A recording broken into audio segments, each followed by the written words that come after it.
Hey y'all, I'm gonna wait for about 2 minutes, and nobody comes, and this will be the last time I try.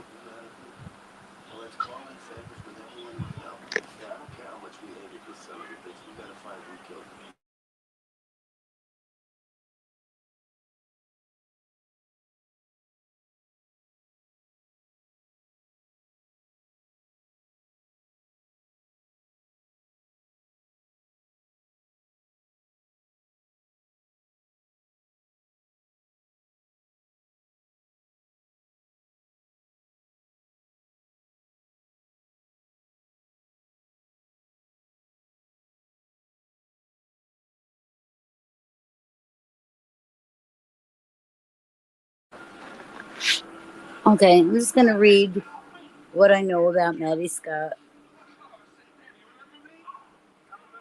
for anybody that cares. I care. She's been missing since May 28th, 2011, after a birthday party she attended at Hogsback Lake, which is in Hogsback Lake, 25 kilometers southeast of Vanderhoof, British Columbia. And the similarities that I found were she planned to spend the night camping with a friend, but her friend left during the night without Scott. Some of the last people to have left 3 hours later, between 3 a.m. and 4 a.m., reported speaking with Scott and asking if she wanted to ride home, and that was the last time anyone reported talking to her. She's been missing for 11 years, 2 months, and 25 days.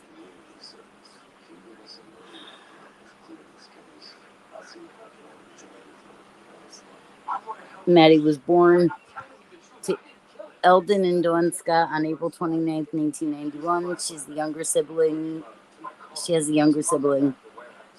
and an older sibling. She enjoyed dirt biking, figure skating, horseback riding, team sports, and hanging out with her friends. Scott worked as an apprentice heavy-duty mechanic with her father. She was described by her brother as someone who was always comfortable in dresses. She was in coveralls. She has a vivacious, fun-loving, playful, social personality. Would often do things at the spur of the moment. She would often break off engagements if she felt there was something more fun. I want to get into her disappearance, though. Okay, Scott went to Hogsback Lake in her white 1994 F-10 pickup with her friend Jordy. There were a number of items which Scott took with her to the lake that remained on, in, or around the vehicle after her disappearance. See, her truck was still there when they went looking for her, unlike Kylie Rodney.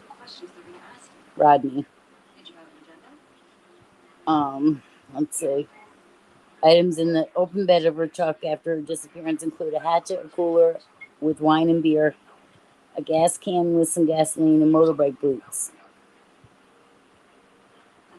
Items found in her truck, which was locked, included some clothes, her purse, and an expensive camera.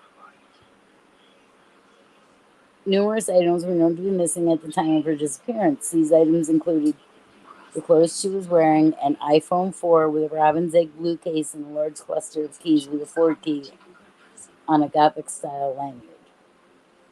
There was a party at Hogsback Lake.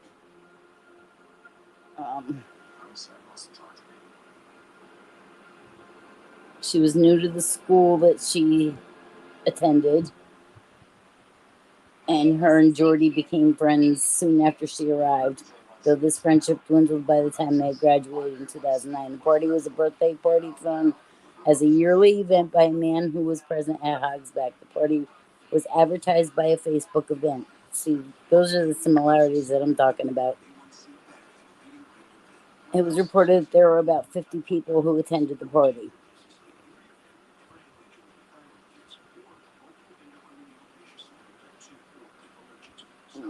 Scott and her father were texting at 11:30 p.m. Friday, 27th of May, 2011, and the last activity on her phone was at about 12:30 a.m. on Saturday,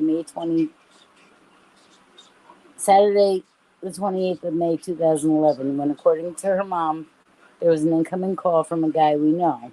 Cell phone records were retrieved by RCMP, including tower pings, and they had everything they needed. There was no record of any incoming cell phone activity after that.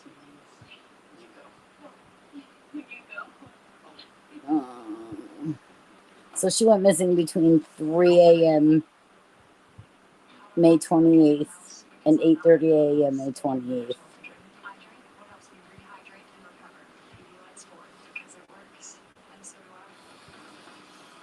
Her friend had come back to Hogsback to pick up her sleeping bag and clothes, discovered Scott's tent unzipped and her sleeping bag pushed to the side. She didn't see Scott. Her tent and everything was left there. Scott was reported missing to the RCMP shortly after noon on Sunday. Her parents, understanding her dependence but concerned that they hadn't heard from her in almost 2 days, went to go check on her and found her collapsed tent and locked pickup truck abandoned. They asked a friend who was camping nearby whether they saw Scott or not, and they hadn't. Dawn called the RCMP soon after arriving at Hogsback and reported the disappearance. There was also a second party. A second party occurred the evening of Saturday, May 28th, 2011. It was over twice the size of the party that Scott disappeared from.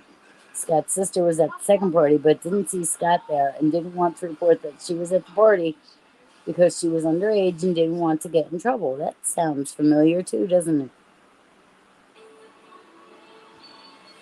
Scott's tent was flattened at the second party, and the person who flattened it was identified and questioned by RCMP, and nothing was reported to the public in regards to suspicious motives.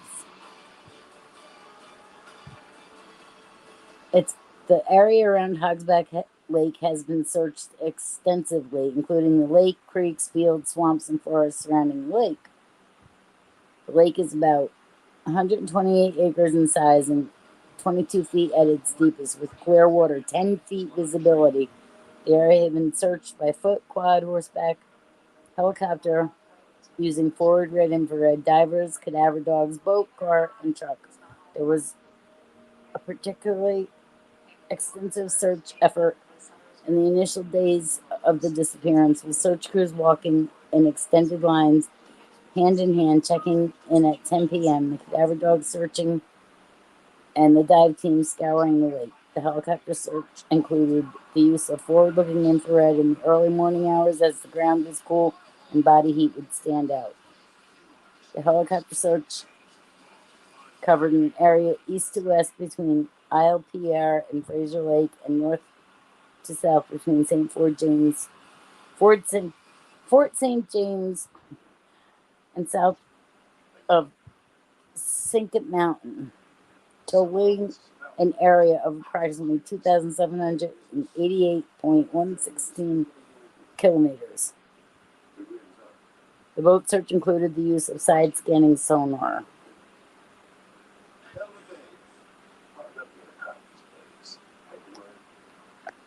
There's been an awareness effort by Maddie Scott's family and friends involving the mass distribution of posters, bumper stickers, pens, and signs. The awareness campaign seeks to distribute information about who Scott is, the fact that she is still missing, and whom to contact if you have any information. Currently, there is an advertised $100,000 reward for anyone sharing information leading to the arrest of whoever took Scott. The family and friends of Scott have put on a yearly poker ride to raise awareness, which has been a flagship event in the effort to keep the awareness fresh in the public mind. And there's also a series of documentaries, including an episode of 48 Hours, almost exclusively devoted to Maddie Scott, a documentary film produced by Scottish director Stephen F. Scower, blogs, and a Crime Stoppers video about her disappearance. This is just a really sad case. I mean, this girl has been gone for 11 years. and nobody knows where she is. Nobody's seen her. Nobody's heard from her. And I just don't want to see it getting shoved under the rug anymore. I think people should be aware. I put a poster in my description, a missing poster. You guys feel free to share it if you want. And to Maddie's parents, I pray for her every day. I hope y'all have a good day.